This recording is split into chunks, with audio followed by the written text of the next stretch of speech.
So we were here in the last class. After doing objects of fabric analysis, after understanding all the three objects in detail, we have taken analyzed parameters which are required to be analyzed to achieve the objects of fabric analysis. Either it is reproduction of the fabric, or it is modification of the fabric, or development of a new fabric, or to find out the cost. We require some parameters to be analyzed, and those parameters we have covered in the previous classes, known as analyzed parameters or analyzed particulars. And students, there are a lot of analyzed parameters, but we have covered 17 parameters from those, because some of the parameters you will study in different subjects in different semesters. So we are not covering those parameters here. And we have concluded in the last class that we will analyze total 17 parameters for every fabric sample given in this lab. So students, you have noted down all the 17 parameters, so no need to repeat again. And then we have taken methods of fabric analysis, because before starting the analysis process for any given fabric sample, first we have to find out which is the warp direction and which is the weft direction, because as you have seen in analyzed parameters, few are termed as warp side, few parameters are termed with the name of warp, and some are termed with the name of weft. Like for example, warp crimp and weft crimp, or warp threads per inch and weft threads per inch, that is EPI and PPI, warp count, weft count. So all these parameters, to find out all these parameters, before that we should know, or even we must know, which is warp direction and which is weft direction. And for that we are using some methods. By applying those methods, we can identify warp and weft. So students, we have taken 4 different methods as in the sequence of priority, like confirmation, confirmativeness, and easiness. So we have taken first with the help of salvage, then we have taken read mark method, then we have taken EPI and PPI method, and then we have taken weft crimp and warp crimp percentage method. And we are not going into detail again, because already we have covered all these 4 methods in detail, and how we can apply these methods, that also we have done. And few more methods may be there, which we will cover when we'll do a particular sample, because those methods are specific methods applied for specific samples, specific fabrics only. So these are general methods, and these 4 methods, that's why we have covered these 4 methods. So if you have any question related with analyzed parameters and name of analyzed parameters and methods of identification of warp and weft, you can ask. So first we can take your queries, and then we will proceed further.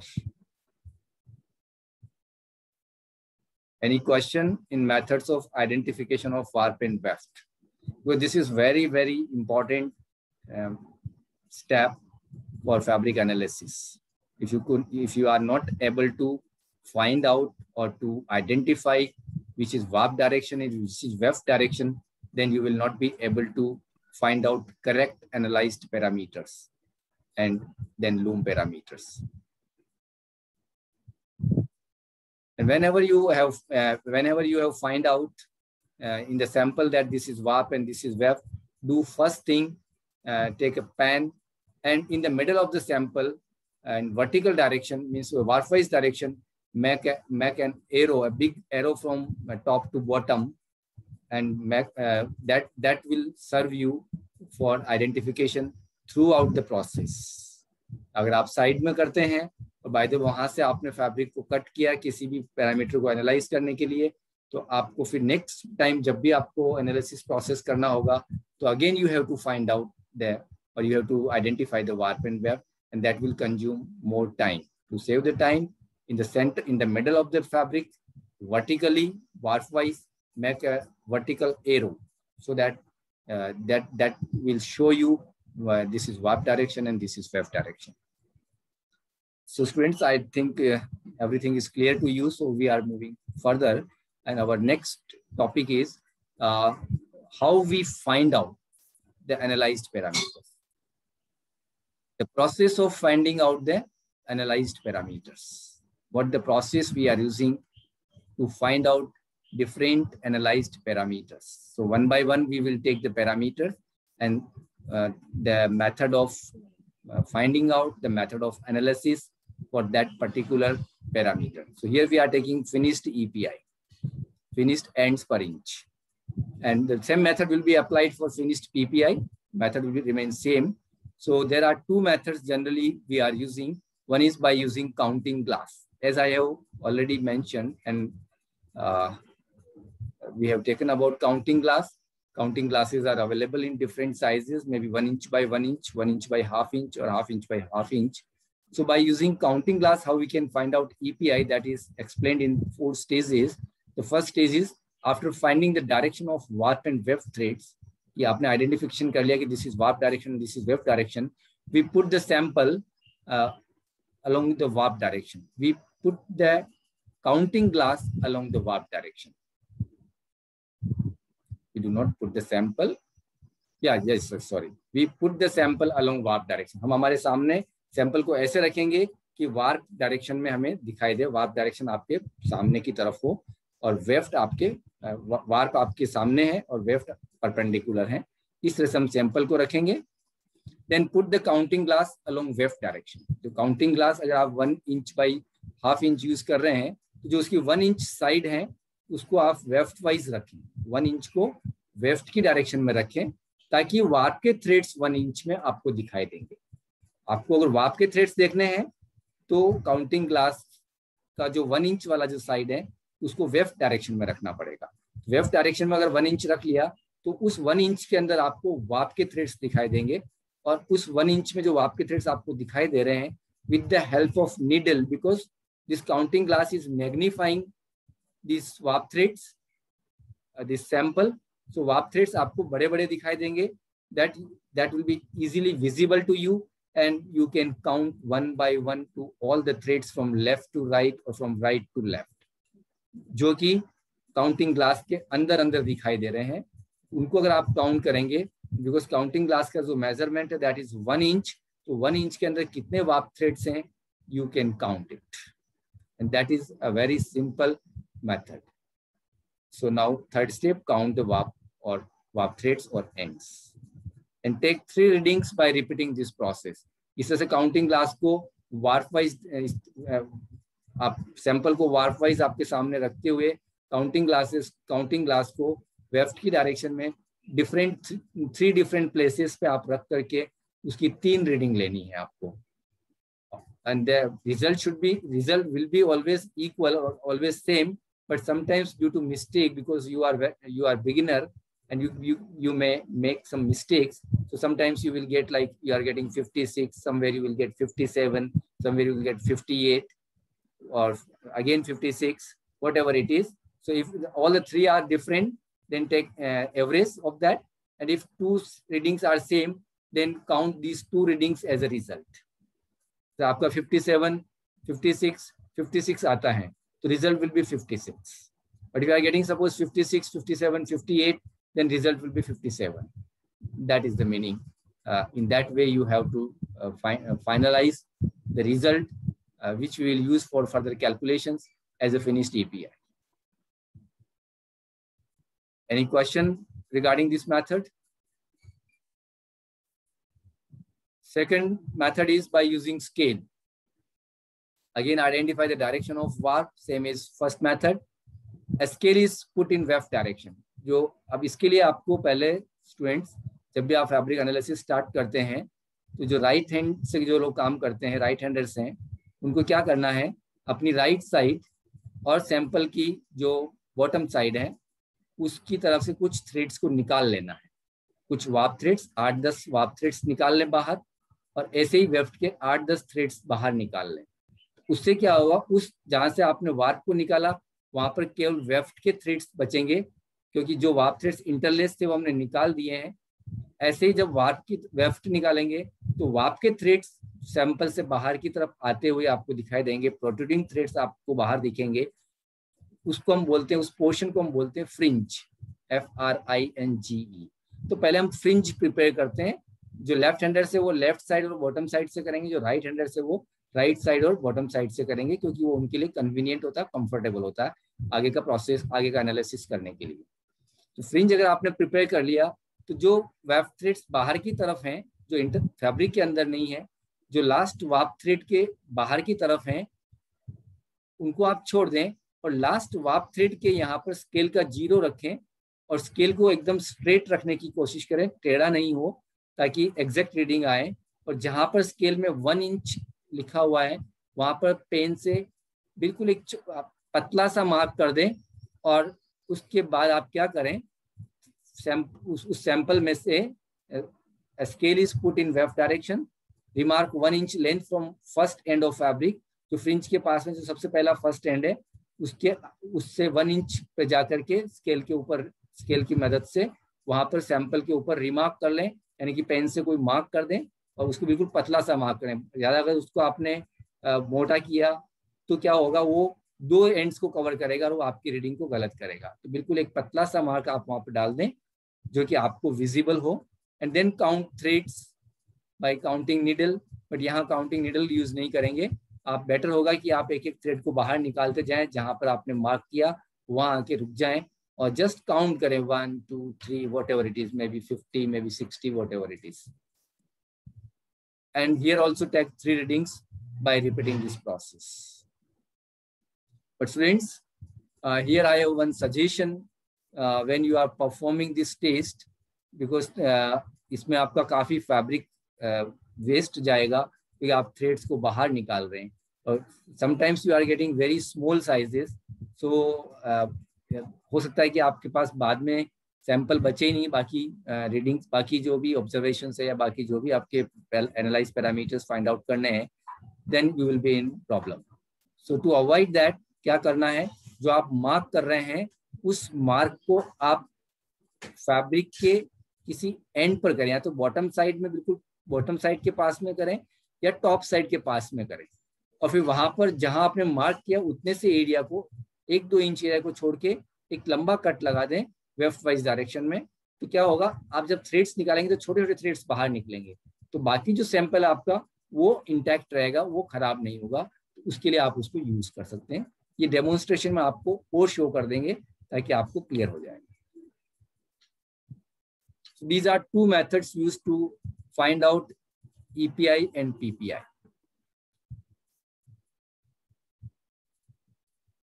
जो भी हम warp wise कर रहे हैं, direction change हो जाएगा जब हम PPI की तरफ से करेंगे, तो सेम यही स्टेप्स रहेगी, बट केवल लैंग्वेज चेंज होगा। जहाँ वेफ्ट डायरेक्शन था वहाँ वार्प डायरेक्शन हो जाएगा, जहाँ वार्प डायरेक्शन था वहाँ पे वेफ्ट डायरेक्शन हो जाएगा। तो ये केवल इतने से चेंजेस होंगे, otherwise the method will remain same. So these 2 parameters can be analyzed by using any one method from these 2, or even you can use both the methods to confirm your results. Because in beginning, the results you are getting from counting class may be confusing or may be incorrect.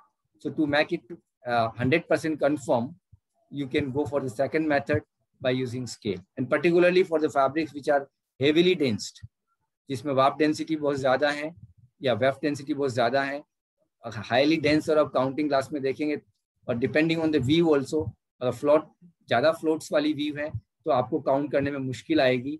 In that case you can prefer second method to get exact results, to find out exact EPI and PPI in the fabric.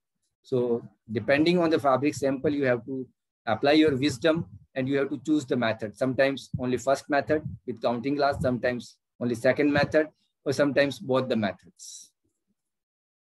But the result should be correct. Our target is result should be correct. Then measurement of ply and twist of warp. The next parameter we are taking is ply, ply of warp, ply of weft. Method will remain same. And direction of twist of warp, direction of twist of weft, method will remain same. So first we are taking how we measure, how we find out ply in the yarn. Students, take warp yarn.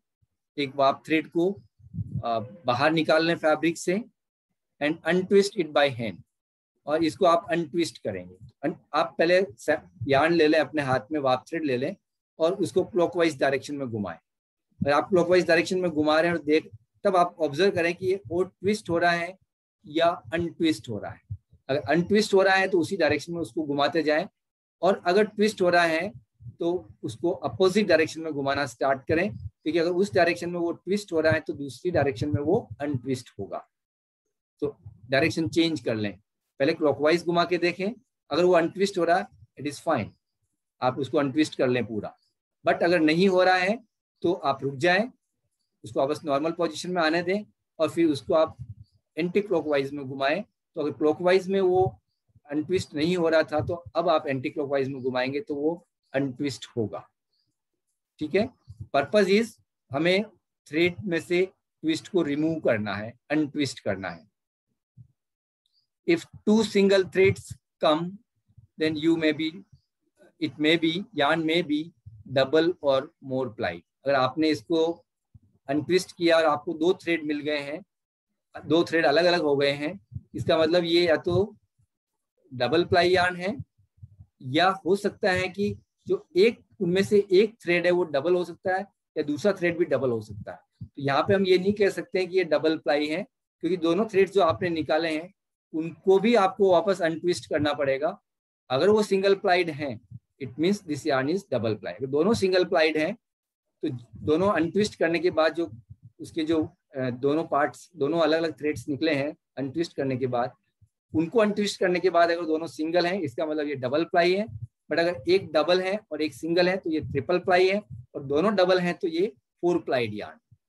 तो जो threads अलग होने के बाद दोनों parts अलग हो गए हैं उस थ्रेड के, यानी कि दोनों थ्रेड्स जो अलग हो गए एक थ्रेड से, उनको भी वापस अनट्विस्ट करके देखना है हमें। We find that by untwisting this single thread, fiber comes out, then it is called single plied। Single plied की पहचान क्या होगी? अगर आप उसको अनट्विस्ट करेंगे तो 2 थ्रेड सेपरेट नहीं होंगे, फाइबर्स सेपरेट होने लग जाएंगे, क्योंकि वो सिंगल है और फाइबर्स को हमने ट्विस्ट करके बाइंड किया हुआ है। तो जैसे आप उसको अनट्विस्ट करेंगे तो फाइबर्स सेपरेट होने जाएंगे, यानी कि फाइबर्स अलग होने लग जाएंगे instead of separating the yarn.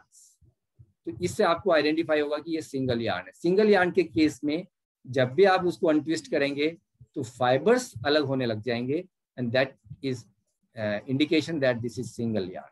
तो डबल को दो सिंगल यार्न में आने के बाद भी दोनों सिंगल को अनट्विस्ट करके देखना है। अगर फाइबर्स अलग होने लगते हैं इसका मतलब वो दोनों सिंगल हैं, और अगर फाइबर्स अलग नहीं होंगे उसमें से भी अगर अगेन आपको 2 यार्न मिल रहे हैं तो इसका मतलब वो ट्रिपल प्लाई है या 4 प्लाई है। If the ply is double, then we should untwist single threads also. So in this way you can find out ply of warp yarn as well as weft yarn. Any question in ply, students? Any question related with ply? How we find out the ply of yarn? Then direction of twist, and that is associated. This method can be applied along with the ply of the yarn, like when you are untwisting it. So when you take a thread, untwist it, rotate it clockwise direction. अगर clockwise में वो twist हो रहा है इसका मतलब already उसमें clockwise twist है, then you can say it is S twist. yarn में कौन सा twist है? S. और अगर आपने clockwise उसको घुमाया है और वो twist नहीं हो रहा, अगर twist open हो रहा है इसका मतलब उसमें एंटी क्लॉकवाइज डायरेक्शन में ट्विस्ट है, इट मींस जेट ट्विस्ट है। Again students try to understand. Hold the thread को लेफ्ट हैंड में होल्ड किया है और राइट हैंड से उसको क्लॉकवाइज डायरेक्शन में घुमाना स्टार्ट किया। अगर आप उसको राइट हैंड में क्लॉकवाइज डायरेक्शन में रोटेट कर रहे हैं, घुमा रहे हैं उसको, और ट्विस्ट आ रहा है, वो और ज्यादा ट्विस्ट हो रहा है, फर्दर ट्विस्ट हो रहा है, इसका मतलब उसमें ऑलरेडी एस डायरेक्शन में ट्विस्ट था, क्लॉकवाइज डायरेक्शन में ट्विस्ट था, इसलिए वो और ट्विस्ट हो रहा है, इसका मतलब एस ट्विस्ट है। और अगर क्लॉकवाइज डायरेक्शन में आपने घुमाया और वो अनट्विस्ट हो रहा है, इसका मतलब उसमें जेड डायरेक्शन में ट्विस्ट है, एंटी क्लॉकवाइज डायरेक्शन में ट्विस्ट है। In that way you can identify it is S twisted yarn और it is Z twisted yarn. One more thing I would like to clear here, students. Generally, the yarn which we are manufacturing in the spinning industry, the single yarns are generally Z twisted. So in the industry, single yarn के case में Z twist को normal twist बोलते हैं, NT. Single yarn के case में Z twist को हम normal twist बोलते हैं, क्योंकि इंडस्ट्री में जो मशीन्स की सेटिंग्स हैं वो generally Z twisted yarn produce करती है रिंग फ्रेम के ऊपर. तो जो यार्न हमें रिंग फ्रेम से मिल रहा है single yarn, that is Z twisted, and it is a general practice in the industry, that normal practice in the industry. इसलिए हम सिंगल प्लाई के केस में Z ट्विस्ट को हम बोलते हैं नॉर्मल ट्विस्ट, और S ट्विस्ट को बोलते हैं हम reverse twist in case of single yarn.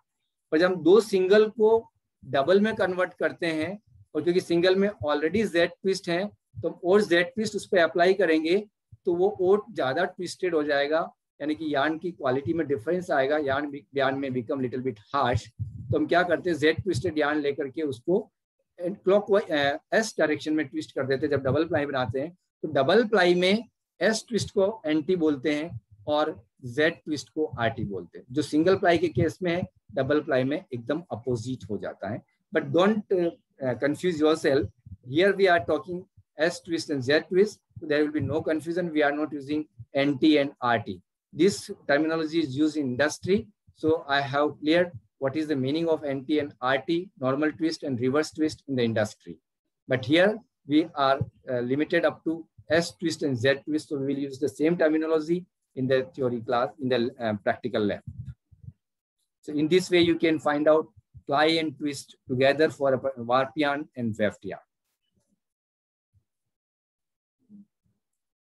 So after finding out this parameter, then we are moving towards measurement of crimp percentage. So crimp percentage measurement method is similar for warp threads and weft threads. So here first we are taking for warp threads. Mark 10 centimeter along warp thread in fabric.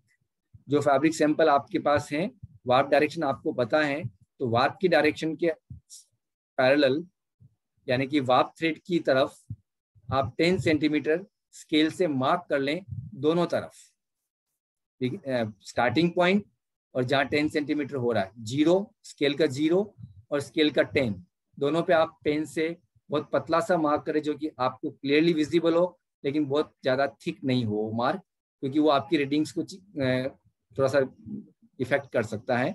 इसलिए जितना आप बारीकी से काम करेंगे उतने आपके results accurate आएंगे. तो वहां पे आप 10 सेंटीमीटर पे मार्क करें.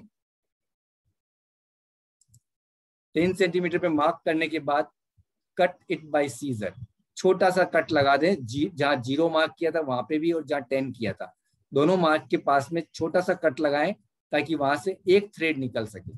और ये आपको बहुत प्रॉपरली करना है, क्योंकि सैंपल अगर आपने वेस्ट किया तो आपको बाकी पैरामीटर्स के लिए सैंपल कम पड़ेगा. इसलिए हमेशा प्लानिंग प्रॉपर करना है.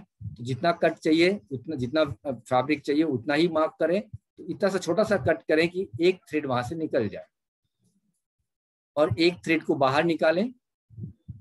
टेक आउट वन एंड को बाहर निकाल लिया फैब्रिक से.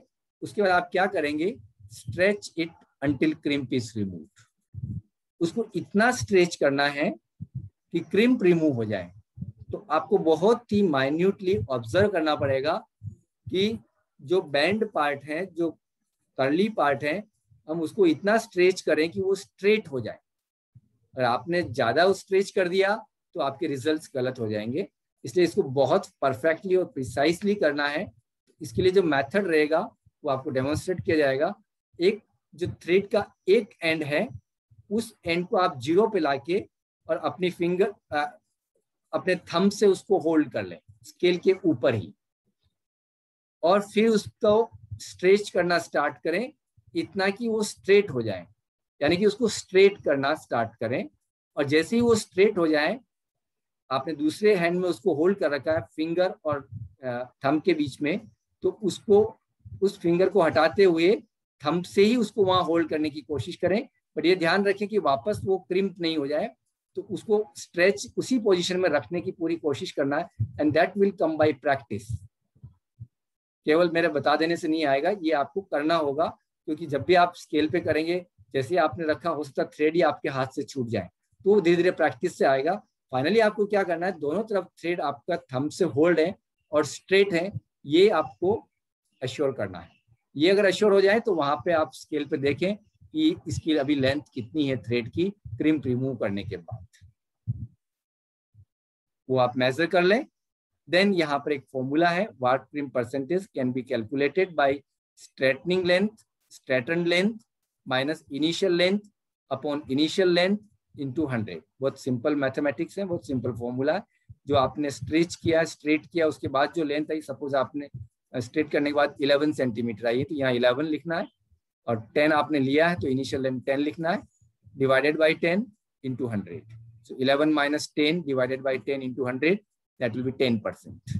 In this way, you can find out warp crimp in percentage. And by applying the same method, you can find out weft crimp percentage.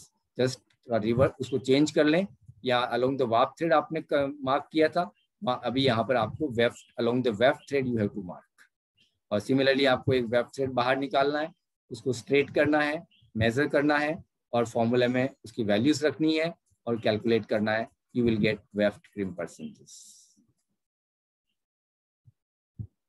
Any questions, students?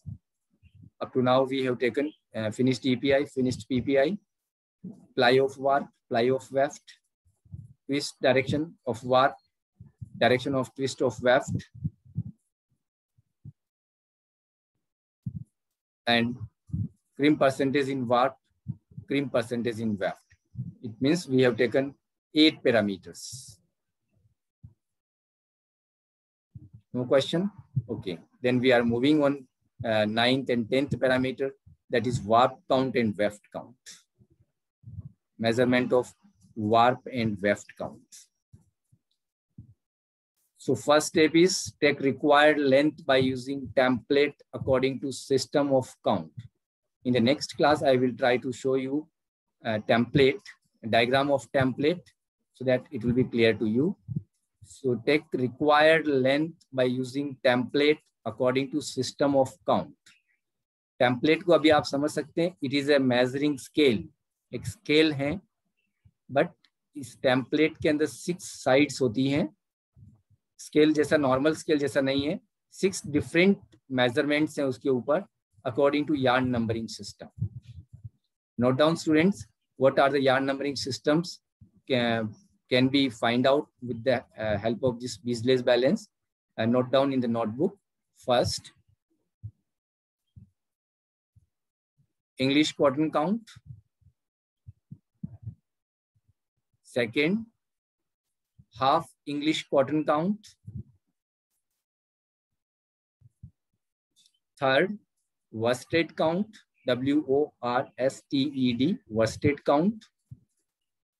Fourth, woolen count. Fifth, linen count. And sixth, pneumatic count, NM, pneumatic. Total 5 yarn numbering system, but we have taken 6 sides because cotton count system is very popular. So for that we have taken 2, half cotton count and full cotton count. Why we have taken that I will clear you later on. So in this way, template can be used to find out yarn numbering system in indirect system. जो हम यहाँ पर ले रहे हैं, linen count और woolen count और pneumatic count, all are comes under the category of indirect yarn numbering system, means fixed weight system. Now take the number of warp and weft threads of required length according to assumed count. यहाँ पे आपकी थोड़ी practice के बाद ये आएगा आपको कि कैसे काउंट एज्यूम कर सकते हैं, क्योंकि यार्न की जो थिकनेस है उसको देख के थोड़े टाइम के बाद आपको आइडिया लग जाएगा कि कितना काउंट हो सकता है. Many things in this subject comes after practice, so don't worry, you will learn the things slowly when we will do the subject also and in the industry also. So take the number of warp and weft threads of required length according to assumed count. For example आपको लग रहा है कि इस yarn का count approximately 15 होना चाहिए, तो उस केस में हम क्या करेंगे, 18-20 थ्रेड्स उसमें से हम अलग कर लेंगे, take out number of threads. और कैसे, टेम्पलेट से मार्क करने के बाद, जैसे आपने वहां स्केल से मार्क किया, जिस यार्न नंबरिंग सिस्टम में आपको काउंट फाइंड आउट करना है, उस यार्न नंबरिंग सिस्टम की जो साइड है टेम्पलेट की, उसको फैब्रिक पे रखना है, और उस साइड की जो जितनी लेंथ है टेम्पलेट के ऊपर, वहां पर दोनों तरफ आपको कट मार्क करना है, और कट इतना लंबा करना है कि वहां से हम 20 थ्रेड्स निकाल पाए, इतना बड़ा कट करना है। तो लास्ट टाइम हमने क्रिम्प में एक थ्रेड निकाला तो छोटे से कट से काम चल जाएगा, बट यहाँ पे हमें बड़ा कट चाहिए, और वहां पर जो हम लेंथ लेंगे किस लेंथ का हमें कट करना है, that will depend on template side of the template. और टेम्पलेट की कौन सी साइड लेनी, that will depend on the yarn numbering system जिसमें हमें यार्न नंबर या काउंट फाइंड आउट करना है। अगर कॉटन काउंट में करना है तो जहां पर टेम्पलेट में कॉटन काउंट लिखा हुआ है उस साइड को हम फैब्रिक पे रख के फैब्रिक में कट करेंगे। अगर न्यूमेट्रिक में निकालना है तो न्यूमेट्रिक वाली जो साइड है उसको फैब्रिक में रख के उसके इक्वल कट करेंगे। Basically template is calibrated according to different yarn numbering system. उसकी जो लेंथ दी हुई है वो अलग अलग यार्न नंबरिंग सिस्टम में जो लेंथ है उसके अकॉर्डिंग उसको कैलिब्रेट किया हुआ है। ठीक है students, so take the number of warp and weft threads of required length according to assumed count, put these threads, in threads को थोड़ा सा ट्विस्ट करके साथ में ताकि होल्ड हो जाए, and put them on hook of Beasley's balance।